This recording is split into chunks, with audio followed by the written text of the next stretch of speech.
நீ எப்ப இந்த வீட்டுக்குள்ள வந்தியோ அப்பவே இந்த மொத்த குடும்பத்தோட சந்தோஷமும் போயிடுச்சு. இப்ப என் பையன், என் உசுரு, அவனோட உயிருக்கு ஆபத்து வந்திருக்கு. இதுக்கப்புறம் என்ன பண்ண முடியும்? சுந்தரவள்ளி, நீ இப்ப எதுக்கு இத போய் இவ்வளவு தூரம் பெருசு பண்ணிட்டு இருக்க? ப்ளீஸ். அந்த ரோடு என்கிட்ட மிரட்டும் போதே என் ஈரக்குள்ளே நடுங்கிருச்சு தெரியுமா? ஏதோ அவனுக்கு என்ன தெரிஞ்சதுனால சும்மா விட்டுருக்கான். இல்லனா இந்த நேரத்துக்கு சூர்யாவை கொண்டு இருப்பாங்க.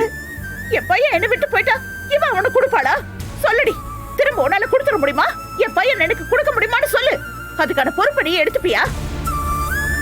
இங்க பாரு, உன் உடம்புல ஓடுறது நல்ல ரத்தம்னா உன் குடும்பத்துல உன்னை ஒழுங்காதான் வளர்த்திருக்காங்கன்னா இதுக்கப்புறம் இந்த வீட்டுல நீ இருக்க கூடாது. என் பையன் சூர்யா அவன் வரதுக்குள்ள இந்த வீட்டை விட்டு நீ போயிடணும்.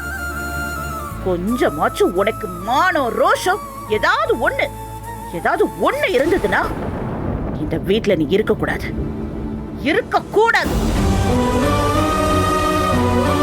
சுந்தரவள்ளி,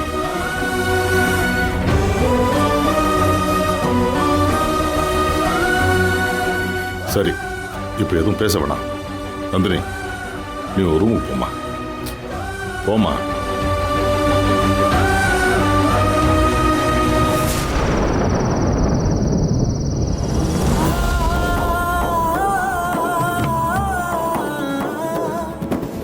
நந்தினி யாருன்னு கேட்டா அவ நான் தொட்டு தாலி கட்டின பொண்டாட்டின்னு சொல்றதுக்கு உங்களை எதுனே தடுக்குது?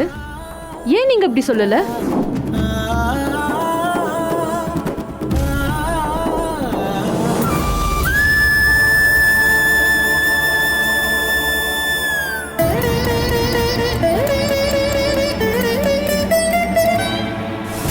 ஆமா புகுந்த வீடும் அமீனா புகுந்த வீடும் உருப்படாதுன்னு சொல்லுவாங்க. நீ தொட்ட காரியம் என்னைக்கு நீ உருப்பிட்டு இருக்கு?